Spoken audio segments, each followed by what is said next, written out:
Earlier this year, I briefly mentioned a TikToker by the name of King Azoulay. This man has been lying out of his ass now for a solid 2 years, and somehow his gig is still rolling on. And if you've been on the internet over the past couple of weeks, you might realize this guy is for some reason making some sort of return, because his stories just get crazier and crazier. Like, he's been on countless podcasts now where he sat down and he said, "This is my backstory. I trained with Shaolin monks, I fought a dragon, fisted Anne-Marie, and then I said, whoop-de-woo, that's a fun life for me." I started eating at a Chinese restaurant. The owner was, for me, Master Shifu.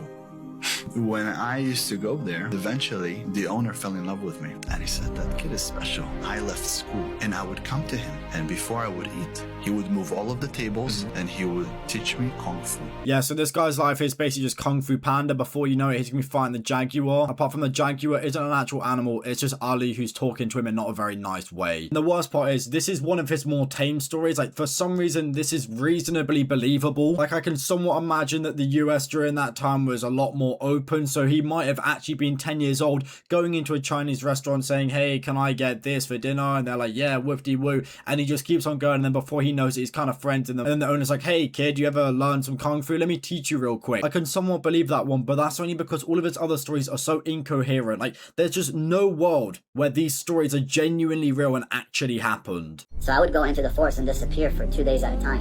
So at the age of 6, my mom bought me a cell phone and said, "Well, you need to have this on you because I need to track you. I don't know where you're going to be. I don't know where you are. We're looking for you." And I wouldn't show up for 2 days, and it was because I was sleeping in the fields. And at night, I would howl at, the wolves. So King Azoulay was born in 1990, making him 35 years old in the current day. So when he was 6 years old, in the time frame that he's talking about in this video, it would have been 1996. And although phones were definitely around at that time, they're about $1,000 each. And if we're looking at that in today's money, it's like $2,500. There is no way in hell, I'm sorry, that a 6-year-old was being gifted that unless you came from banker money. That is absolutely absurd. I mean, this is just one of his many stories, which is just completely unbelievable. I mean, the fact that he was going out into the woods at 6 years old for 2 days straight and his mum just didn't care, that should be alarming to literally any parent. If your 6-year-old son is just roaming off into the woods, going missing, and then coming back covered in bushcraft, I can tell you right now, he's probably in danger. At a very young age, I know I was special. My mother used to find me at cemeteries. I used to speak to the dead. I used to see ghosts.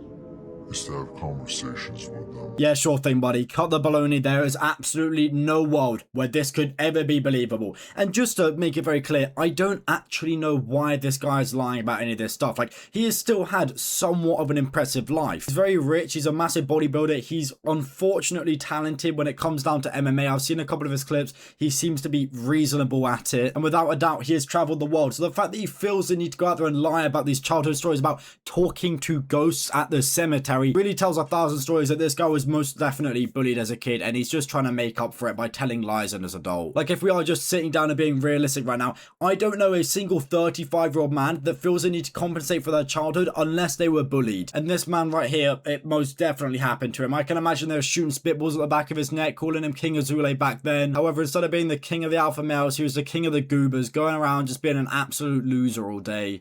I was working with the mafia, and eventually at the age of 18, I murdered some people. And I've been to jail like 8 times, but that time I murdered some guys, and eventually they let me out. But then when I got out, I said, "I'm never coming back here.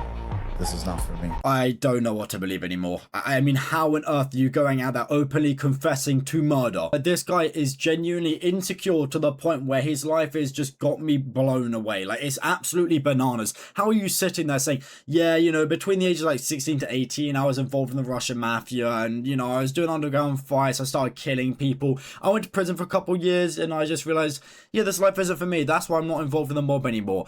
Hate to bust your balls, buddy, but I can very much imagine as soon as you're involved in the mafia, it's pretty much impossible to leave without dying. And I know this guy has to go out there saying he had this really immense aura and everybody was scared of him. Real life murderers, they were shaking at their feet. There's just no way they just let you slide and walk away like, "Oh yeah, King Azoulay, oh, he's too dangerous to keep. If we keep him, he's just going to kill us so he can escape." It's just a lie. It's just a massive lie for no reason. Unfortunately enough, I did do a little bit of a scurry into the comment section and someone wrote out this guy's entire backstory lore, and it just becomes less and less believable throughout the entire thing. So he was apparently raised by the mafia. He started getting superbly muscular as a kid by just doing push-ups and pull-ups. It didn't really make sense. A mafia member took him in and an old man taught him kung fu. He then went to China to proceed learning more kung fu with Shaolin monks. He then traveled to Thailand to learn Muay Thai, and now apparently he's a descendant of King Solomon. We also have to remember he worked in sales and sold a couple 100 million and then retired. He's had over 2,000 street fights. He was once jumped by 40 people and beat them all. Apparently at some point in his life he's part of the anti-terrorist military called the Clear Unit for over 10 years. He's done missions all over the world, and obviously as a kid he used to be Tarzan, and that's the reason why he is the way that it is. I need a moment of silence for this guy. He had to have been absolutely torn apart during his childhood to feel the need to lie to this level. Like, I'm sure if you've ever gone on YouTube and listened to some commentary story times, there's a lot of unbelievable stories out there. However, most of the time, if a channel is just based off the story times, they're gonna put in a couple lies to make it more entertaining. This guy, his whole form of entertainment isn't based off of storytelling, at least not from what I can tell. It's about becoming a true alpha male man, and the only way to do that is by having street fights and joining the mafia. And although a lot of these stories are somewhat old, he was telling them kind of last year, there's a lot of recent ones coming out, and this one just blew the marbles out of my ears, nostrils and mouth. And Christians write to me that I'm the Jesus Christ of this time, that I am the Messiah. I was shocked that people wrote this to me. I said, what did they see in me that I don't even see? When I hit 32, God spoke to me. He told me, you gotta go save the world. I need you to go back in there. And I need you to guide them.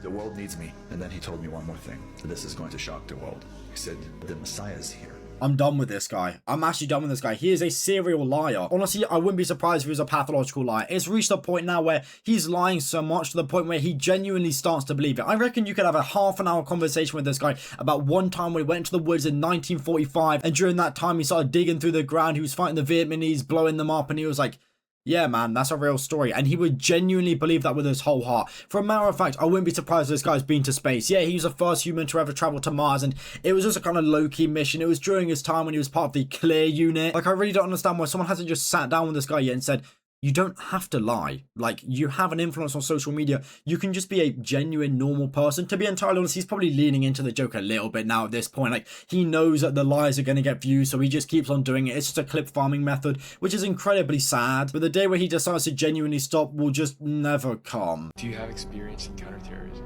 For about a decade, I was almost multiple times. I was already tied up once, ready to have my head off. I've seen it all. I've seen bodies, pieces, guns, knives, M16s. Now, not to get entirely cringe on you, but I spent quite a lot of time studying body language because it's just something I'm kind of interested in, I guess. I don't really use it as a dark psychology factor. But looking at this guy when he's telling these stories, there's a really strange element to it because it's almost as if he believes it himself. You can see he's kind of hunched over, he's taking control over the situation. Every now and then he'll kind of look over to the camera for a bit of reassurance on the story to maybe see if everyone's believing it, but that's only because he believes it so much himself. Like, not at any point is he blinking really fast under pressure, is he looking up to certain corners of his head. He has got his eyes laser focused on this guy, and he's just telling the story as if he knows it word for word and as if he isn't making it up. And I really believe the only possible way he could actually be doing that is if he's rehearsed this 100 times over so people actually believe it. Like, I would genuinely say one of the only real factors which you could rely any sort of body language on when it comes to this guy is him looking over at the camera for reassurance. Then you can't even be so certain about that because you could just get a mix up of him just making sure they've actually got the camera on him. So